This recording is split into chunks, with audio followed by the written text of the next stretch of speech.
Pronto, estava sem som. Bom dia, gente. Congratulações a todos vocês. Nós estamos hoje, dia 3 de novembro de 2024. Uma ótima manhã você que está acompanhando em casa, seja pelo Instagram, seja pelo canal do YouTube do Libertação ou Instagram do Recanto de Luz. E a todos que vão ver depois, pois vai ficar gravada aqui essa nossa palestra. Estamos nos aproximando de completar 2 anos de existência do Recanto de Luz, agora no mês de dezembro. E durante todo o mês de dezembro, o tema do mês, que a diretoria escolheu, o tema que nós vamos tratar serão parábolas e ensinos de Jesus. Como de praxe, foi uma escolha da diretoria em votação e foi aprovado, nós optamos para que todo mês de dezembro tenhamos palestrantes da casa, aqueles que contribuem conosco, que já são da sacolinha do Recanto de Luz, né, Denil? E do Libertação. São muitos que já passam o tempo inteiro, o ano todo, sustentando aqui as palestras da casa. Então, a gente não traz grandes nomes, mas nós trazemos os nomes certos, que são aqueles que contribuem com o Recanto de Luz durante todo o ano. E vai ser assim, as palestras todas com temas de parábolas no mês de dezembro. No dia 13 de dezembro, que é o dia do aniversário, na sexta-feira, nós vamos ter um evangelho especial, com apresentações também especiais. Vai ser uma coisa um pouco mais singela, mas nós vamos ter o nosso evento de comemoração e contamos com todos vocês. Hoje, na abertura da nossa palestra, vamos falar de esperança, na reflexão de hoje, para que o Denil, quando for falar da parábola dos talentos, que ele está trazendo isso para a gente nessa manhã, com belas reflexões, a gente possa manter a alma leve e o espírito focado que dias melhores sempre virão. E Emmanuel fala para a gente, no livro Vinha de Luz, no capítulo 75, a respeito dessa esperança, e ele nos diz, lá em Romanos, capítulo 15, versículo 4, que ele vai fazer o comentário, de Paulo, porque tudo que dantes foi escrito para nosso ensino foi escrito para que, pela paciência e consolação das Escrituras, tenhamos esperança. Paciência e consolação. A esperança é luz do cristão. Nem todos conseguem, por enquanto, o voo sublime da fé, mas a força da esperança é tesouro comum. Nem todos podem oferecer, quando querem, o pão do corpo e a lição espiritual, mas ninguém na terra está impedido de espalhar os benefícios da esperança. A dor costuma agir os que se encontram no vale das sombras da morte, onde o medo estabelece atritos e onde a aflição percebe o ranger de dentes, nas trevas exteriores. Mas existe a luz interior, que é a esperança. A negação humana declara falência, lavra atestados de impossibilidade, traça inextricáveis labirintos. No entanto, a esperança vem de cima, à maneira do sol que ilumina do alto e alimenta as sementeiras novas, desperta propósitos diferentes, cria modificações redentoras e deserta visões mais altas. A noite espera o dia, a flor, o fruto, o ventre, o porvir. O homem, ainda mesmo que se mergulhe na descrença ou na dúvida, na lágrima ou na deliberação, será socorrido por Deus com a indicação do futuro. Jesus, na condição de mestre divino, sabe que os aprendizes nem sempre poderão acertar inteiramente, que os erros são próprios da escola evolutiva. E por isso mesmo, a esperança é um dos cânticos sublimes do seu evangelho de amor. Intensas têm sido, até hoje, as nossas quedas. Mas a confiança do Cristo é sempre maior. Não nos percamos em lamentações. Todo momento é instante de ouvir aquele que pronunciou: vinde a mim. Levantemo-nos e prossigamos convictos de que o Senhor nos ofereceu a luz da esperança. a fim de acendermos em nós mesmos a luz da santificação espiritual. Com essas palavras, Emmanuel, interpretando essa passagem de Paulo, que está em Romanos, capítulo 15, versículo 4, nos alerta o tempo inteiro, desde os primórdios dos inícios do tempo que fomos criados e colocados aqui na Terra. Devemos sempre manter acesa a chama da esperança, porque ela nos alimenta e não nos faz desistir em momentos de tristeza, de depressão ou de desilusão. Portanto, sejamos fortes, acreditando em Jesus. E é com essas palavras que eu convido Flávia Rossana para a nossa prece de abertura na manhã de hoje. Bom dia a todos. Bom dia a você que nos acompanha. Vamos, nesse momento, elevar nosso pensamento ao Mestre Jesus, à espiritualidade maior e à nossa Mãe, que sempre nos ampara. Ave Maria, Senhora do amor que ampara e redime, ai do mundo se não fora a nossa missão sublime. Cheia de graça e bondade, é por vós que conhecemos a eterna revelação da vida e seus dons supremos. O Senhor é sempre convosco, mensageira da ternura, providências dos que choram nas sombras da desventura. Bendita sois vós, Rainha, estrela da humanidade, rosa mística da fé, lírio puro da humildade.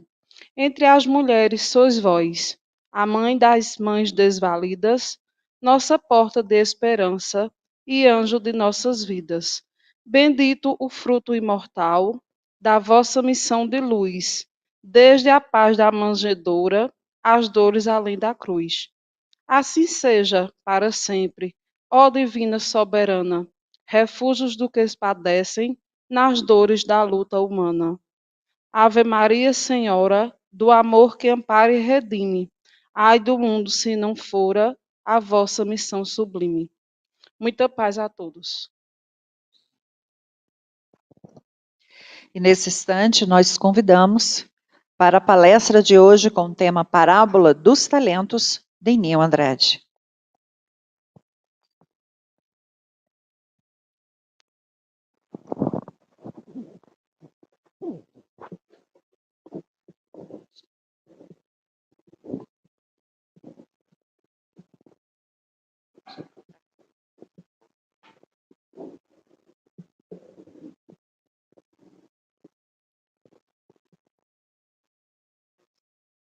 Obrigado. Bom dia a todos. É com imenso prazer que hoje eu retorno a esta casa, que também é minha casa, da qual também eu sou trabalhador. Eu, pelo menos, nessa casa aqui, uma vez por mês, eu faço o evangelho, pelo menos no último domingo de cada mês. Então, eu também me considero trabalhador dessa casa. Ana falando que no mês de dezembro vai fazer aqui o mês festivo, o segundo, né? O segundo mês festivo. Acho que não vai trazer grandes nomes, eu até discordo dela, porque o maior nome, certamente, vai estar aqui presente e vai ser reverenciado durante todo o mês de palestra, que é o nome de Jesus. Acho que é o maior nome. Os outros, né? Os outros é só bobagem isso aí. Mas, por fim, vamos meditar hoje no que está escrito no capítulo 19, em versículo 11 do Evangelho de São Lucas em diante, que é a parábola dos talentos. E a parábola dos talentos, ela nos traz grandes ensinamentos. Porque certa vez indagado como poderia ser comparado, ou como que poderia ser comparado o reino dos céus, Jesus ele começa dizendo que o reino dos céus pode ser comparado a um homem que possuindo grande fortuna, possuindo grande riqueza material, ele chama 3 de seus servos. Apenas 3. E a um ele dá 5 talentos, a outro ele dá 2 talentos, e a outro ele dá apenas 1 talento. Mais ou menos essa é exatamente essa proporção que ele faz a distribuição entre esses seus 3 servos. E vai nos relatando Lucas que com o tempo, dado ali um espaço de tempo, esse homem volta. E quando ele volta, ele procura aqueles servos para que eles dêem conta do que eles fizeram com esses talentos. Para que nossa reflexão fique mais rica, fique mais entendível aos nossos olhos, quando eu comecei a ler essas parábolas, isso se perde no tempo, porque eu fui educado lendo a Bíblia, todo mundo já sabe. Eu procurava saber o que era um talento, porque eram moedas usadas na época, era o dinar, era o denário, mas a mais valiosa de todas, que correspondia a uma certa quantidade em ouro, era o talento. Por isso que até nos dias de hoje, quando a gente olha para alguém e esse alguém faz muito bem, fala muito bem, canta muito bem, pinta muito bem, ou ensina muito bem, a gente olha para a pessoa e diz assim: fulana é uma pessoa talentosa, porque nós herdamos essa expressão exatamente dessa época, porque talento significava uma grande quantidade de dinheiro. E ao que havia ganhado 5 talentos, ele granjeou mais 5. E o senhor, dono daqueles talentos, ele olha para aquele homem e diz assim: bom servo e fiel. Que bom que conservastes mais 5 talentos sobre aqueles 5 que já te dei. Entra, pois, no reino do meu gozo. Aquele que ganhou apenas 2 talentos, ele teve uma atitude semelhante àquele que havia ganhado 5 talentos. Ele havia ganhado 2, foi trabalhar, granjeou mais 2 e apresentou, dando conta do seu senhor, dos seus talentos. Ele diz: olha, o senhor me deu 2, eu lhe devolvo mais 2. Então, eu estou lhe devolvendo um total de 4 talentos. Ele disse: igual ao primeiro, você também foi um servo bom e fiel. Entra, pois, no gozo do meu reino. E chamando também agora aquele que recebeu apenas um talento. Ele recebeu apenas um. Mas o que chama a atenção agora é a mudança de atitude com relação àquele que ganhou apenas um talento. Ele diz: Senhor, eu ganhei apenas um talento. E eu, com medo de perder esse talento, eu não fiz igual aos outros meus servos. Eu, com medo, eu apenas guardei esse talento de forma que eu não procurei ganhar outro para dar conta ou para granjear outro talento. E o Senhor olha para ele e diz assim: mas por que você não, pelo menos não fez uma aplicação financeira em um banco? É claro que naquela época ainda não existia banco, mas isso é só uma linguagem que a Bíblia nos traz para que possamos entender. Para que pelo menos aquele um talento pudesse pelo menos correr um pouco de juros. Ele fez porque teve medo de perder. Ele fez: servo mau. Você será lançado nas trevas exteriores, e ali haverá prantos e ranger de dentes, porque você não foi um bom trabalhador. Agora eu convido vocês, na manhã de hoje, de sábado, para que possamos, de domingo, obrigado, acho que é porque ainda estou no dia de finados de ontem, mas eu não palestrei não. Agora eu convido vocês para que possamos entender essa parábola. Por muito tempo, quando eu olhava essa parábola, eu ficava sem entender essa parábola. Eu ficava pensando, ora, será que Jesus está se referindo à questão da prova da riqueza e da pobreza, conforme Kardec ele começa a perguntar a partir da questão 329 do Livro dos Espíritos? Onde os espíritos superiores vão dizer que Assim como a pobreza, a miséria, a riqueza também é uma prova. Eu ficava pensando, meditando, e eu cheguei à conclusão que não. Eu pensei que essa parábola, ela vai muito além.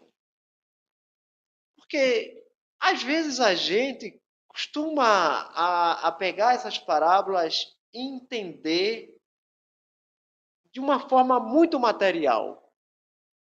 E quando a gente olha para o cristianismo e para toda a mensagem de Jesus, existe uma diferença colossal entre o materialismo e o espiritualismo.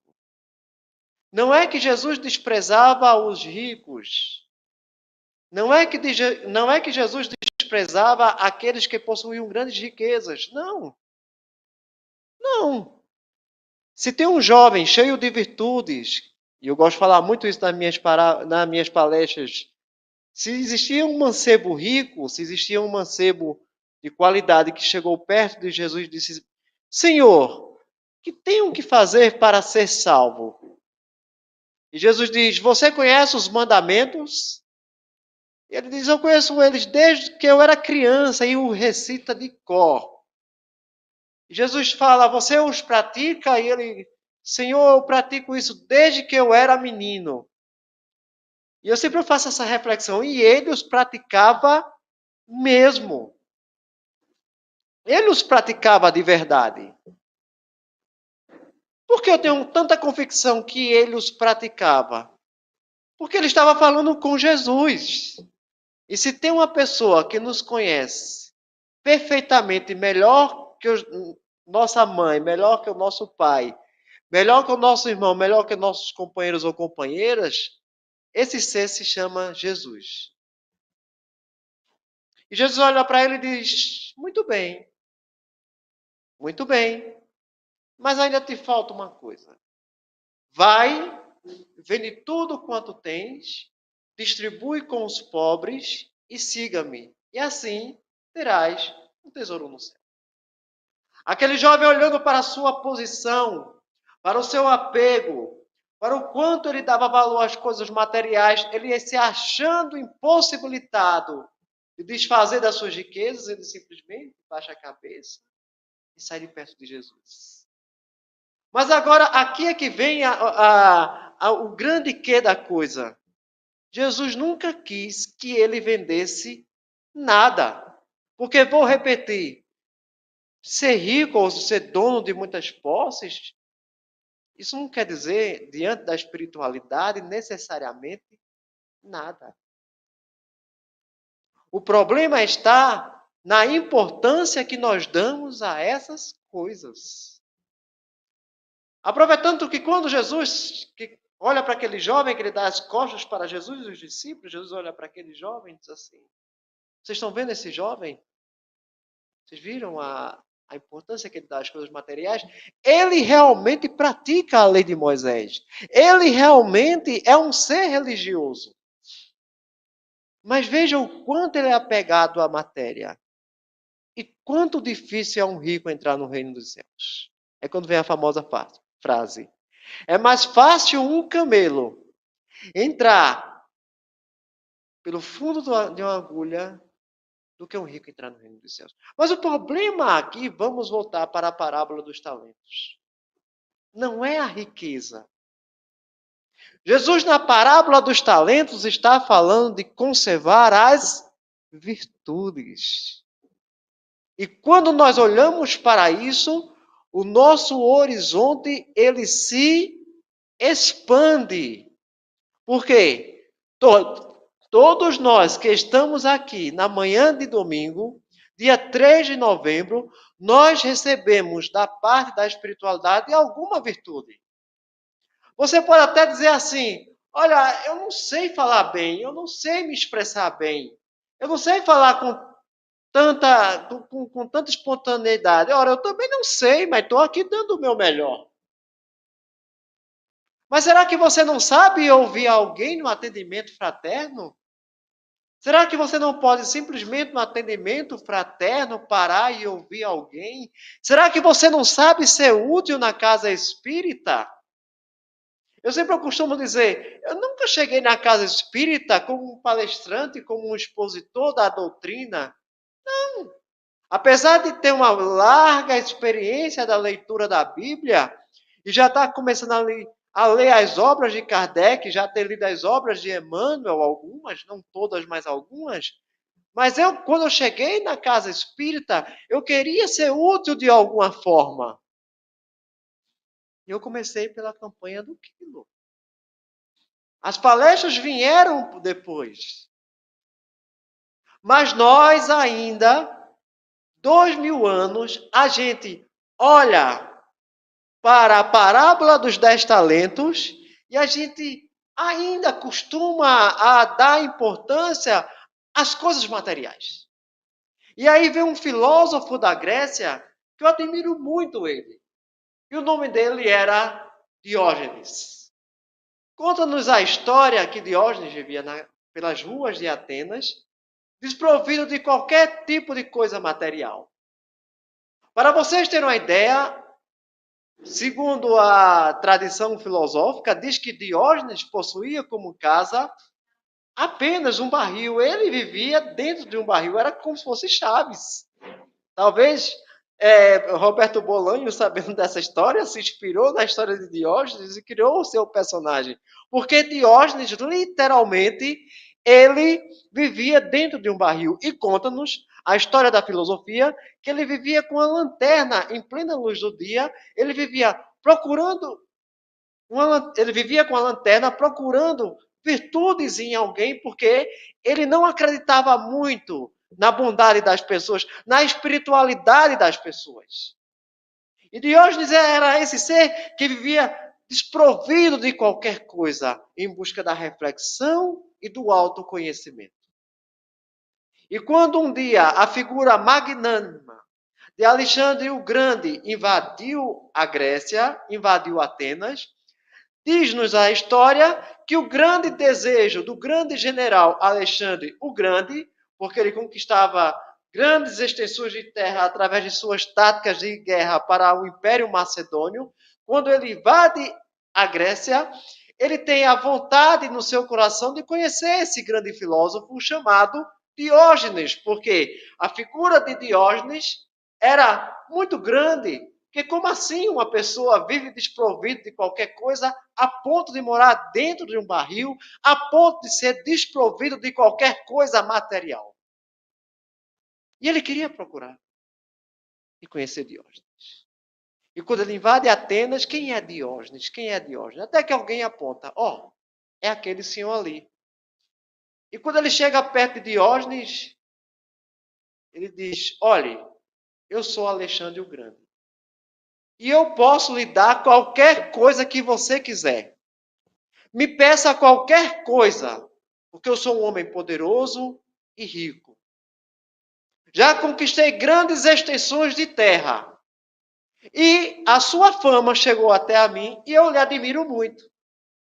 Então, basta você me pedir qualquer coisa que eu vou lhe dar. Aí Diógenes diz a ele, pois não, vou lhe pedir. Saia de frente que você está fazendo sombra do sol perante mim. Saia de frente do sol. Só lhe peço isso. E Alexandre, diante daquela pergunta, ele poderia ficar indignado, ele poderia ficar exaltado, poderia até matar aquele homem, como fizeram com Aristóteles, não me esqueci agora o nome dele, com outro matemático, que o Roma simplesmente transpassou ele, porque Arquimedes simplesmente achou a resposta dele ridícula, porque quando deu ordem de prisão a ele, ele disse assim, não me tire de meus desvaneios matemáticos. E o soldado romano simplesmente transpassou. Mas Alexandre o Grande fez diferente com Diógenes. Ficou maravilhado e disse assim, olhe, se eu não fosse Alexandre o Grande, eu queria ser Diógenes o cínico, porque ele havia fundado essa doutrina que prega o desapego total às coisas materiais, chamada de cinismo. E Diógenes olha para Alexandre e diz assim: se eu não fosse Diógenes, o cínico, eu gostaria de ser Diógenes, o cínico. E essa doutrina do desapego às coisas materiais vai influenciar, inclusive, o cristianismo. O Cristo, na parábola dos 10 talentos, como nas parábolas das minas, ele nos ensina a cultivar as coisas eternas e espirituais. Por quê? O que é de material vai ficar aqui. Perceba, ontem foi o dia de finados. E eu, como um bom curioso, eu gosto de visitar cemitérios. E o único dia que eu vou visitar cemitérios é dia 1 de novembro e dia 2. Geralmente eu vou. E eu gosto de ir à tardezinha. Eu gosto de ir geralmente ali 6 da tarde, quando já está tudo escuro, eu gosto de ir. Ainda tem um certo movimento. E às vezes eu gosto de ouvir o que as pessoas estão comentando ali. Aí tem pessoas que dizem assim, tá vendo? Aqui acaba todo orgulho, toda riqueza, toda vaidade. E eu fico pensando comigo mesmo, não vou dizer isso a pessoa. Todo o quê? É isso que eu fico pensando. Eu fico pensando, lê do engano, meu amigo. Lê do engano. Quanto engano tem nesse pensamento? Porque a vaidade, o apego às coisas materiais, o valor excessivo que damos às coisas materiais e o não cultivo das nossas virtudes, que vem falando na parábola dos 10 talentos, não são coisas que vêm da carne, são coisas que vêm do Espírito. E aí eu entro em outra história, que agora é um conto. Que, aliás, minha companheira gosta muito, porque eu já escutei esse conto, não li ainda. Mas eu já escutei esse conto pelo menos umas 20 vezes. E eu quero compartilhar com vocês que tem tudo a ver com a parábola dos talentos. Existiu na Rússia do século passado um escritor chamado Anton Chekhov. E ele ficou muito famoso por um conto dele chamado A Aposta. E a aposta, esse conto nos narra sobre uma discussão entre um banqueiro e um estudante de direito. E eles discutiam sobre qual seria a pior pena: a pena de morte ou a pena perpétua. O banqueiro defendia de forma peremptória que a pena pior que existia era a pena perpétua. Enquanto o jovem estudante de direito dizia assim: não, a pior pena que pode existir para um ser humano é a pena de morte. Ao que o banqueiro retruca para o estudante e diz assim: aposto 2 milhões de dólares que você não seria, aliás, aposto 5 milhões de dólares que você não seria capaz de ficar 5 anos enclausurado. Ao que o estudante responde: eu aposto com o senhor que não sou capaz de passar não apenas 5, mas 15 anos preso. Aí o banqueiro diz assim: então, está apostado. Se você passar 15 anos preso, você, ao final dos 15 anos, eu lhe dou 5 milhões de dólares. Mas tinha algumas condições. Você vai ficar somente isolado no jardim do banqueiro, no meu jardim. Você vai ter somente à sua disposição cigarros, vinho, um piano para tocar e os livros que você quiser ler. E aquele jovem, ele foi aprisionado no jardim do banqueiro. No primeiro ano, ele se sentiu muito sozinho. No terceiro ano, foi oferecido para ele a bebida, mas ele não quis beber para não se sentir mais sozinho ainda e evitou a bebida, mas, no entanto, já tocou alguma coisa. No terceiro ano, ele começou a chorar. E chorava muito, porque já estava ali naquele cárcere privado há 3 anos. No quinto ano de prisão, ele resolveu ler. Já que ele tinha à sua disposição todos os livros que ele pudesse ler, ele resolveu ler. Mas ele escolheu alguns temas para que ele pudesse ler. Ele escolheu história, filosofia e por aí vai. A escolha desses livros já revela para nós que aquele jovem ele queria mergulhar num autoconhecimento de si próprio. E ele começa a ler. Depois ele começa a ler literaturas mais pesadas. Depois ele começa a ler sobre história das civilizações. Depois ele começa a ler sobre... E os anos foram se passando.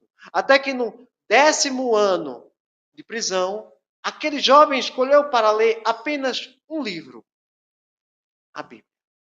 E o banqueiro ficava pensando, por que esse homem erudito? Por que esse homem tão inteligente, que já leu de tudo, que já leu todos os livros mais difíceis que podem existir, por que ele escolhe apenas um livro tão fácil de compreensão, que é o Evangelho? Isso transforma para nós que aquele jovem, ele começou a aprimorar as suas virtudes. Ele começou a granjear para si outros talentos. E a sua pena foi chegando ao final, porque a aposta era chegar 15 anos enclausurado. O que ele não sabia é que aquele banqueiro, ao final dos 15 anos, estava falido. Tinha gastado tudo. E não podia mais pagar para ele os 5 milhões que havia apostado. E ele estava vencendo a aposta.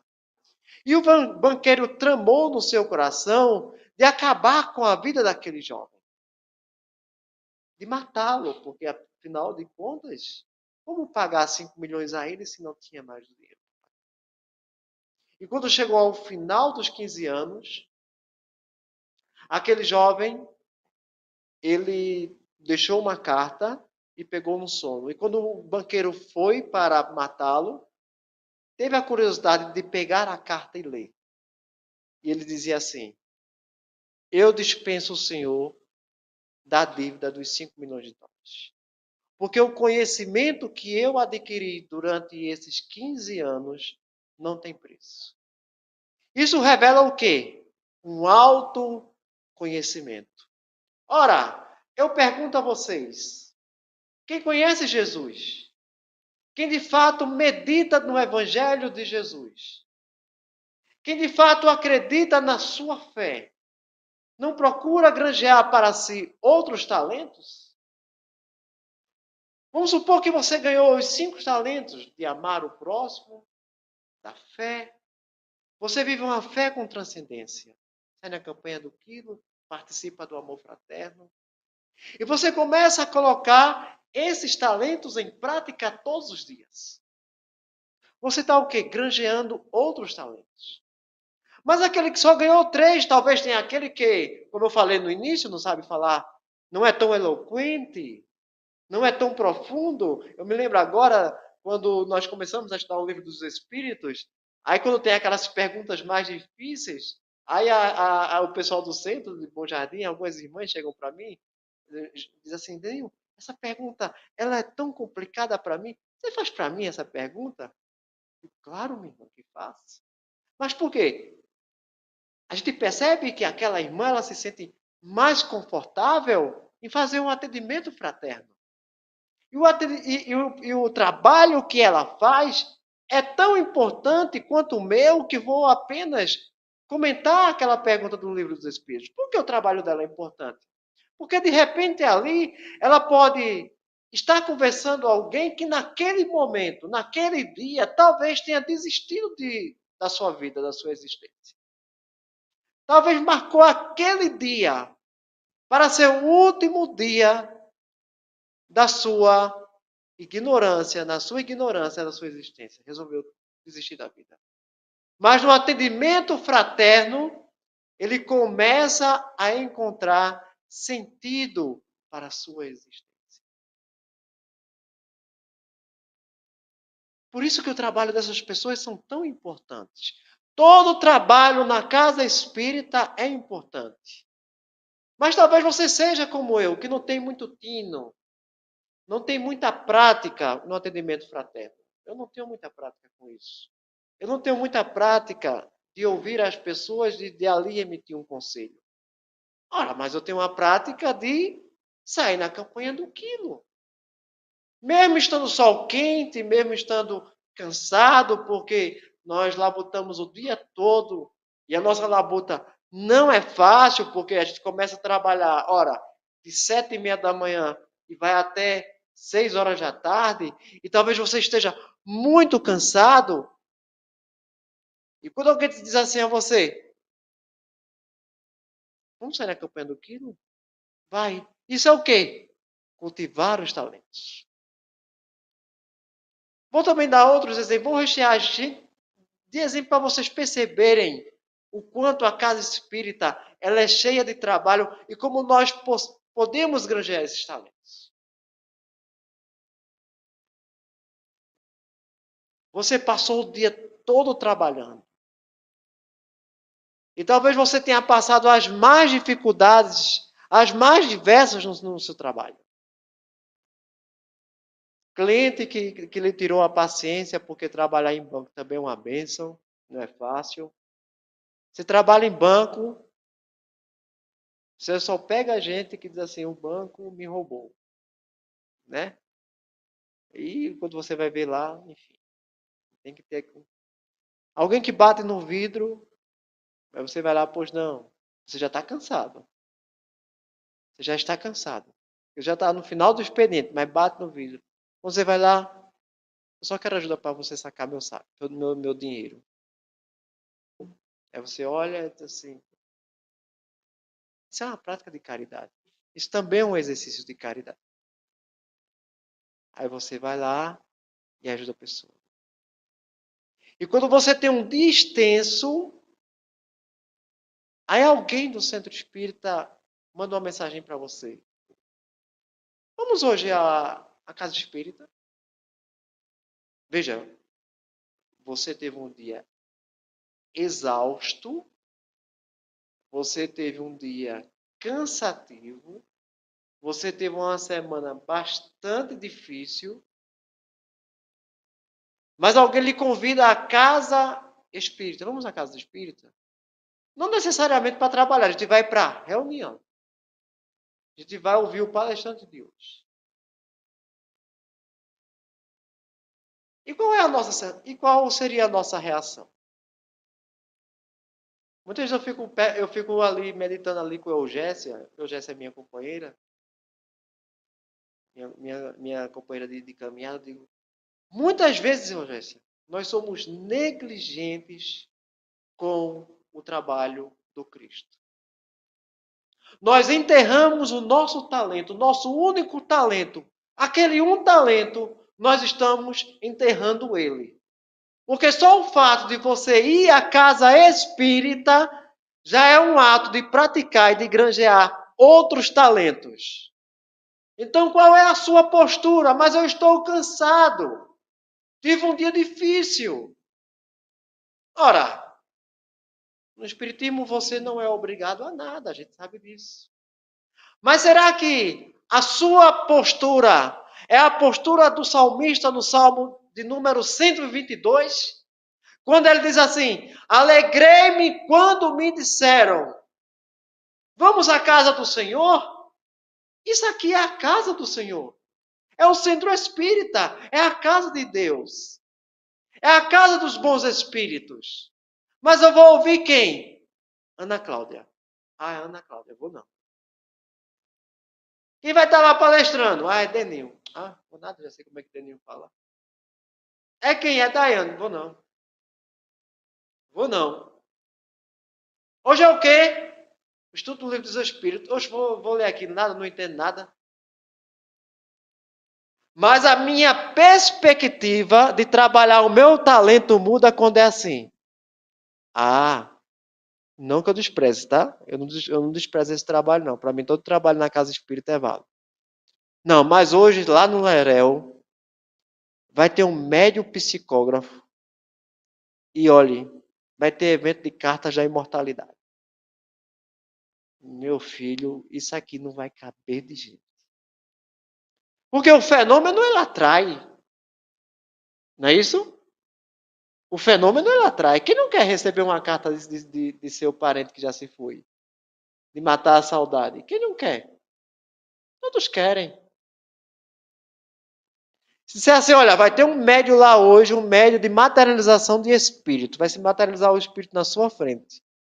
Isso é eu confabulando com ela. Com a Eugésia.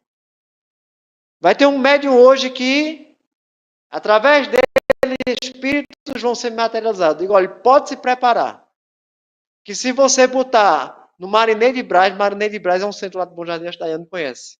O Marinês de Brás vai ser pequeno diante de tanta gente. Porque as pessoas são atraídas pelo fenômeno. Não que o fenômeno não seja importante. Mas deixa eu contar uma historinha a vocês. Quando eu tive a rica oportunidade, e que pela misericórdia vou ter de novo agora, daqui a 15 dias, onde iremos a Minas Gerais ali participar de um seminário, pela graça de Deus. Eu tive a rica oportunidade de conhecer pelo menos 2 centros espíritas fundados pelo próprio Chico Xavier. O Luiz Gonzaga e o Meimei. E o Meimei tem uma energia incrível. O Meimei tem uma energia assim que você até hoje, quando você entra no centro espírita Meimei, você sente aquela energia boa. Aquela energia até hoje. Porque o Meimei, Chico Xavier o fundou exatamente para essa finalidade. Comunicação dos espíritos. Então ali existia a materialização, ali existia psicografia, psicofonia. Até hoje está lá o rádio, onde eram gravadas as mensagens de psicofonia. E o Luiz Gonzaga era mais para doutrina, exposição. E é claro, toda espécie de espírito se materializava ali no Meimei. No Meimei se materializava. Conta-nos a presidente da casa, uma pessoa meiguíssima, que passou a tarde inteira mostrando cada canto do centro para nós, onde se realizavam as materializações, as comunicações, onde Chico ficava, onde os outros médios ficavam dando suporte. Uma pessoa meiguíssima. Passou ali uma tarde com a gente, não se cansou, porque afinal de contas se tornou um ponto turístico de Pedro Leopoldo, principalmente um ponto turístico espírita. E você até hoje. Ela nos dizendo que um dos primeiros espíritos que se materializava ali naquelas reuniões era o espírito de Tiradentes. E ela dizia que Tiradentes era um espírito, um homem de quase 2 metros de altura. E é claro, uma reunião dessa era lotada de gente, porque quem não gosta de ver aquilo que as pessoas chamam de sobrenatural? Até que um dia se materializou o próprio Emmanuel. E está lá até hoje o que Emmanuel falou. Não foi psicografia, não. Foi ele falando. Emmanuel se materializou. Também um espírito gigante, com quase seus 2 metros de altura. E diz assim, essa é a última sessão de materialização em que o Senhor Xavier participará. Porque a missão do Senhor Xavier, não era do Senhor Chico Xavier, não, era a missão do Senhor Xavier. A missão do Senhor Xavier é com o livro. Porque os fenômenos de materialização, eles são passageiros e as pessoas se esquecem dele.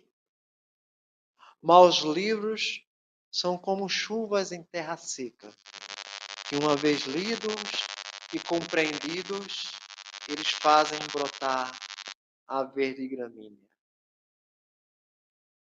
Eu tenho certeza que todos aqueles que participaram daquelas reuniões se esqueceram das materializações. Mas vocês já experimentaram ler Paulo Estevão? Eu estava comentando com a Ana, já experimentaram ler? Veja, eu não estou fazendo detrimento de um fenômeno a outro. Eu estou falando de conservar virtudes. Eu tenho certeza que entre o fenômeno de materialização e a leitura de um livro, e uma leitura bem lida, O livro, ele faz você cultivar virtudes. E a partir do momento que eu cultivo virtudes, eu estou granjeando mais um talento para apresentar ao meu mestre. Porque é isso que vai acontecer conosco diante da espiritualidade. A gente acha que palestra bem, que fala bem. Tudo bem, não tem problema você falar bem. Ou pelo menos achar que fala. Nossa, é tão bom ouvir fulano de tal. Não, isso é salutar, mas que isso nunca suba ao seu coração. Para que quando você retorne à casa do Pai, ao mundo espiritual, você tenha a certeza de que você fez o melhor que você podia. Então, peraí, o que é que eu gosto de fazer? Eu gosto de palestrar, eu gosto de falar. Eu gosto de falar do livro dos Espíritos. Eu gosto de falar do Evangelho de Jesus. Mas eu faço isso sem nenhuma vaidade. Porque o talento não é meu. Ele é emprestado. Embora eu seja a ferramenta. Mas eu estou granjeando outros. E como é que eu granjeio outros? Vem cá, senta aqui. Senta aqui. Geralmente o espírito não faz isso não, né? Mas de vez em quando eu faço. Eu seleciono uma pessoa, às vezes, do meu convívio e falo assim, senta aqui. Tu lê Bíblia? Leio. Tu acredita em Deus? A pessoa faz. Mais ou menos. Já ouviu falar de espiritismo? Não. Senta aqui, vamos ter uma conversa. Deixa eu te apresentar uma nova doutrina. Ou mais ou menos, às vezes as pessoas dizem assim, mais ou menos, já ouvi falar de espiritismo. Não é aquela doutrina que vocês, assim, falam com o espírito, né? Eu disse, é. Aí eles dizem, mas isso funciona? Eu digo, eu tô falando com um na minha frente agora. Eles estão, eu disse, você. A única diferença entre você e ele é uma questão de tempo. Porque eles já perderam o envoltório material. E você também um dia vai perder. Olha que notícia boa. Você vai morrer. Mas a gente no espiritismo, a gente é tão educado, a gente é tão assim, né? A gente usa a gente usa o termo desencarnar. Para a pancada não ficar tão. Porque dizer assim, você vai morrer, a pessoa vai logo se espantar, né? Aí, porque é um fato inevitável. Você vai desencarnar. A diferença é que você vai continuar permanecendo da mesma forma.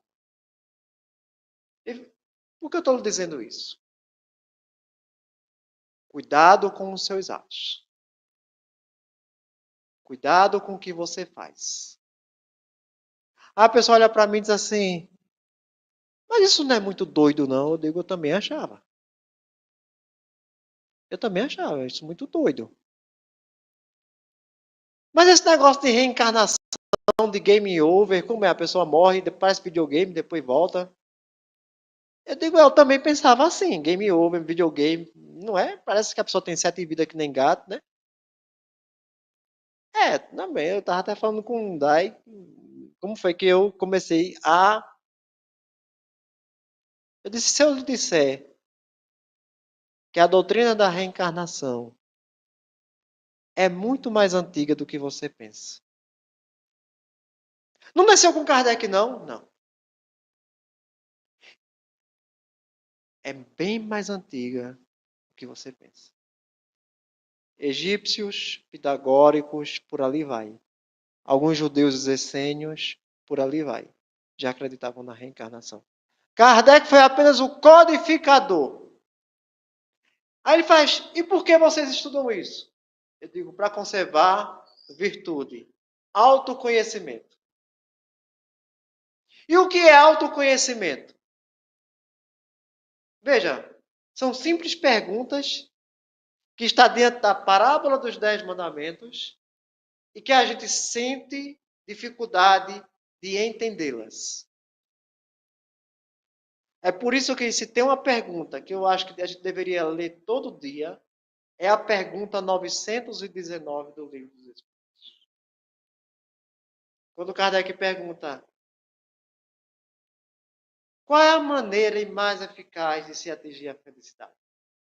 E o Espírito Santo Agostinho, citando Sócrates, evidentemente, diz assim, já vos dizia um filósofo da antiguidade, conhece-te a ti mesmo. E na parte B, Kardec insiste dizendo, e o que é conhecer a si mesmo?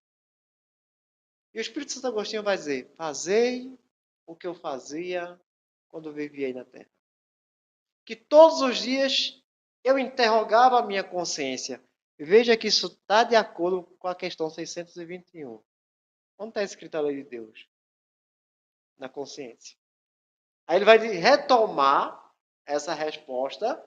Fazer o que eu fazia quando vivia aí na Terra. Que todos os dias eu interrogava a minha consciência e perguntava a mim mesmo se não teria feito a outrem aquilo que eu não queria que fizessem a mim mesmo. E quando eu faço isso, eu estou esmerilando as minhas virtudes. Estou granjeando outros talentos. Veja como a perspectiva muda.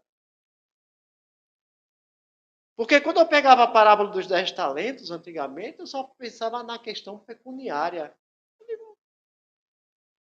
Eu digo, como? Se a vida material, se essa vida, se quando você desencarna, você não leva nada. Ah, mas eu sou o doutor fulano de tal. Muito bem. Você não é, você está. Esse título só vai lhe acompanhar até, no máximo, seu jazigo quando botar a placa lá. Aqui jaz os restos mortais do doutor fulano de tal. Mas, na essência, você é espírito imortal. E se você não conservar as virtudes que Deus lhe deu, não se preocupe não. Você vai voltar outras vezes, até conservá-las. Até entender esse propósito maior.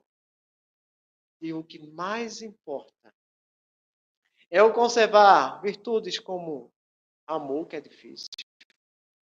Viver religião com transcendência, porque hoje as pessoas vivem religião sem transcendência. Filosofia sem verdade. Fé irracional.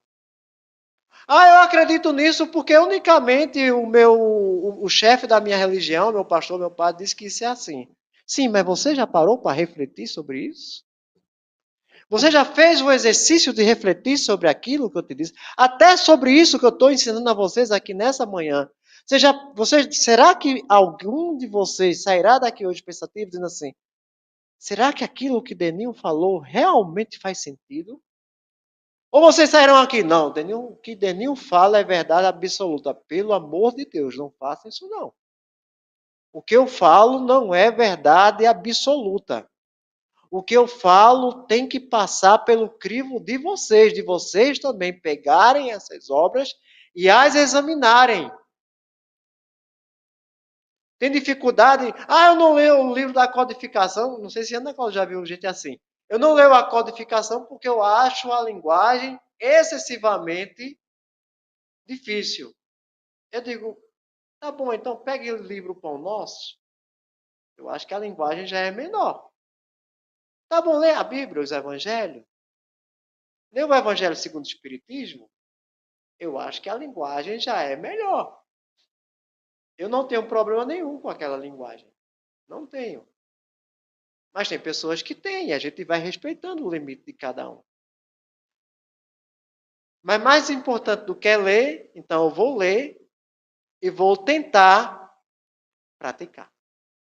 Vou granjear outros talentos. E vou ser igual aquele servo. Ganhei 5, vou apresentar ao Senhor mais 5.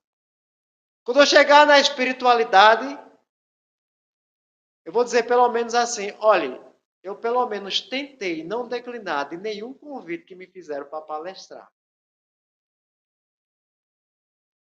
Ana já está apontando o horário. É que ela me deu 2 temas, eu pensei que era um seminário. Eu já ia entrar agora como é? Qual é o segundo tema? Não, os propósitos da reencarnação. Geralmente eu não falo calminho assim não, viu? Geralmente eu me empolgo. Se você ganhou 2 talentos, tente granjear mais 2. Ah, mas na casa espírita eu... Não, tem trabalho na casa espírita para você. Não precisa ser necessariamente... Você não sabia aqui na tribuna fazer uma prece, não? Se tiver vergonha aqui da internet, pede para desligar, feito eu fazia no início, ó, desliga isso aí. Mas no meu caso era medo. No meu caso era medo, porque eu tinha medo. Que Jesus abençoe a vocês. Que Jesus abençoe, que já vai dando 9 horas, vou deixar o próximo tema. Que Maria Santíssima possa cada vez albergar os espíritos encarnados e desencarnados debaixo do seu manto de paz. Muita paz para todos.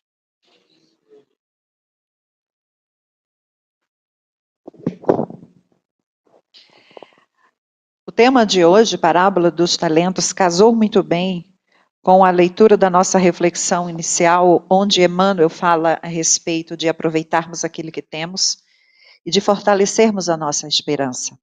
A gente olha para a plateia, só vê gente bonita, animada, feliz e esperançosa depois de uma palestra dessa, e todos levantando a mão, perguntando o que é que eu posso fazer.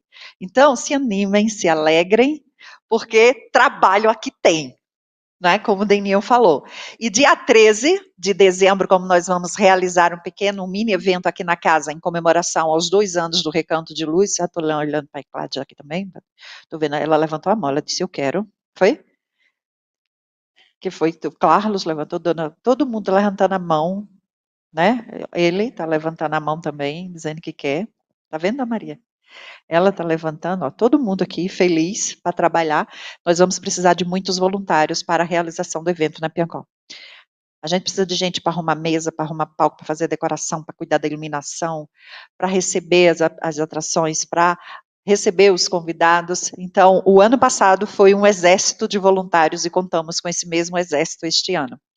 E quando a gente utiliza os nossos talentos, como está lá em Caibachuta, o que ele fala sobre essa parábola, ele comenta a parábola dos talentos e ele diz que não é utilizar apenas o que nós fazemos para ganhar dinheiro em benefício material.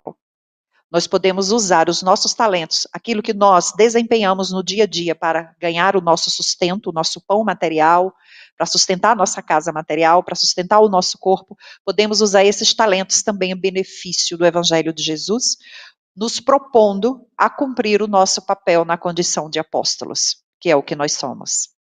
Então, as reflexões de hoje foram muito elucidativas e casou muito bem com o texto lá de 77, Vinho de Luz, Esperança, de Emmanuel. Lembrete aqui, para vocês, antes de eu falar da palestra que nós vamos ter terça-feira, aqui está o edital, gente, isso aqui. Quem está na internet, quem está aqui também, e terça nós vamos reforçar para quem vem nas palestras na terça, esse aqui é o edital de convocação da Assembleia Geral, cumprindo aquilo que nos fala Jesus. Dá a César o que é de César e a Deus o que é de Deus. Nós precisamos, como espíritas encarnados no Brasil, seguir à risca o que fala a Constituição brasileira. Por isso nós vamos ter a eleição. E aqui está o edital de convocação geral, e eu vou ler o edital para vocês, também cumprindo a regra de divulgação desse edital, para que todos possam ficar sabendo dele, possam ficar cientes depois, nenhum sócio diga, mas eu não sabia, nenhum trabalhador também diga, não sabia. O edital fica afixado no quadro de aviso lá na frente, junto com ele está o estatuto da casa, para todo aquele, seja sócio, seja fundador, seja trabalhador, que deseje conhecer a regra que rege, que é registrada em cartório, dentro da lei, dentro da Constituição, é só você ir lá e ler e ficar à vontade. Quem quiser também receber em PDF, é só pedir que a gente manda, tá? Convocamos todos os associados efetivos do Núcleo Espírita Recanto de Luz, localizado na Rua Exílio Simão de Lucena, número 5, na Cabaceira, primeira rua à esquerda após o Anjo Recepções, na segunda casa, na cidade de Surubim, Pernambuco, para a Assembleia Geral, a realizar-se no dia 15 de novembro de 2024, com a primeira chamada às 10 horas, com a apresentação da maioria absoluta dos associados nos termos do artigo 25 do Estatuto. E segunda chamada, 10h15, com a presença de qualquer número de associados, nos termos do artigo 25 também do Estatuto. A ordem do dia será: eleição da diretoria executiva, gestão 2025-2026, cargos presidente, vice-presidente, secretário, tesoureiro e comunicação. Eleição do Conselho Fiscal, gestão 2025-26. Composição: 3 membros. Às vezes as pessoas acham que o Conselho Fiscal compõe a diretoria e vice-versa. Não, diretoria é uma equipe de 5 pessoas, Conselho Fiscal é separado, é uma equipe de 3 pessoas que é justamente para fiscalizar o trabalho da diretoria. Quem pode ser candidato e votar? Podem participar como candidatos e eleitores. Sócios fundadores da casa e sócios, ambos com a mensalidade em dia, nos últimos 6 meses, e que não tenham interrompido o pagamento desde o primeiro mês como sócio, conforme descrito no artigo 8º, parágrafo único, e artigo 10 e 11 do Estatuto. Os candidatos têm até o dia 10 de novembro para apresentar sua candidatura à diretoria. Então, está aberto para quem desejar. Qualquer sócio da casa, seja fundador ou não, que esteja com a mensalidade em dia e que não tenha atrasado nenhum pagamento de maio até outubro.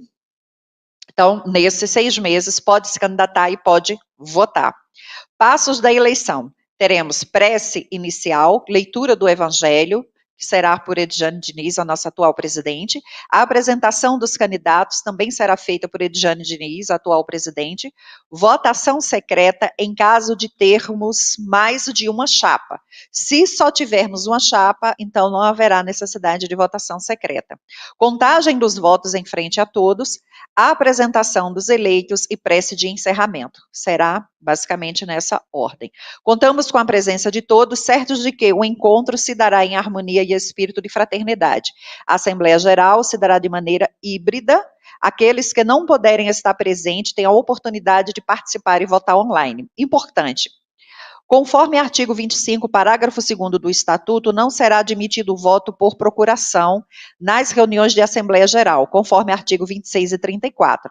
Não é permitida a reeleição em cargos já ocupados pela atual diretoria e Conselho Fiscal, podendo os mesmos, então, concorrer a cargos diferentes. Surubim, 1º de novembro de 2024, foi afixado ali no nosso quadro de aviso, Edjane Diniz Xavier, presidente do Núcleo Espírita Recanto de Luz. Então, todos já estão avisados. Quem desejar, procurar a diretoria, procurar a secretaria, saber quem for sócio, saber da sua condição aí de sócio, quem melhor sabe é você, né, e colocar à disposição de o seu talento, como falou Daniel, ser usado em prol do Evangelho de Jesus e do trabalho de edificação da doutrina dos espíritos, porque a doutrina ela requer que nós, na condição de voluntários trabalhadores, possamos levar essa boa nova para o número maior de pessoas. Lembrando que hoje à tarde, às 4h, nós temos no Libertação, Espiritismo e Luz, Daniel falando aí da linguagem no Evangelho. Se você tem dificuldade de realizar o Evangelho no lar sozinho, você pode acompanhar todos os domingos, já vamos entrar para o 5º ano, sem interrupção no Libertação, o Evangelho comentado às 4h, lá no Instagram do Libertação.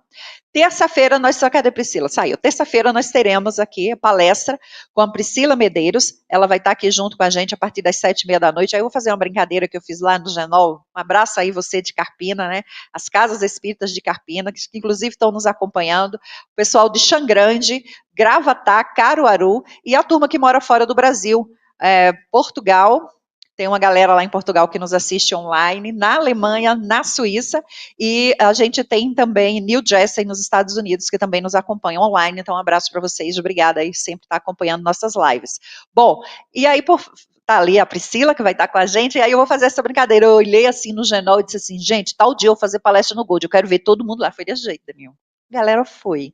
Então, deixa eu olhar para vocês aqui. Terça-feira tem palestra da Priscila. Eu quero ver todo mundo aqui também, junto com a gente, e você que está acompanhando em casa também.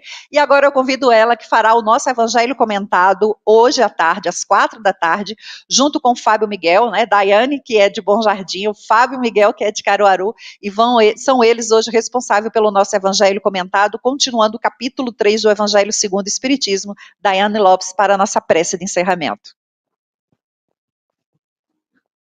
Bom dia a todos mais uma vez.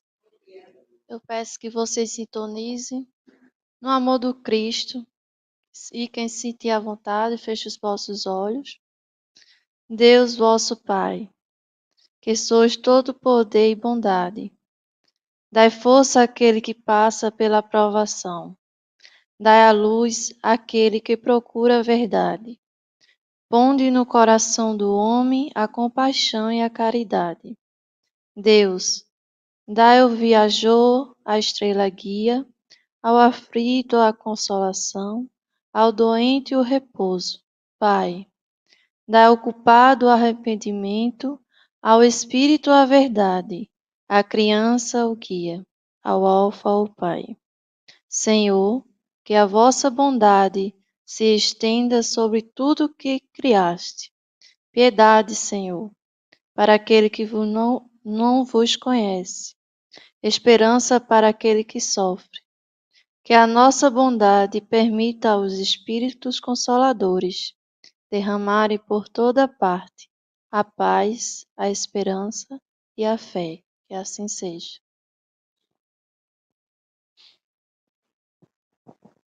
Linda, né, gente? Ela só tem gente bonita aqui, coisa maravilhosa.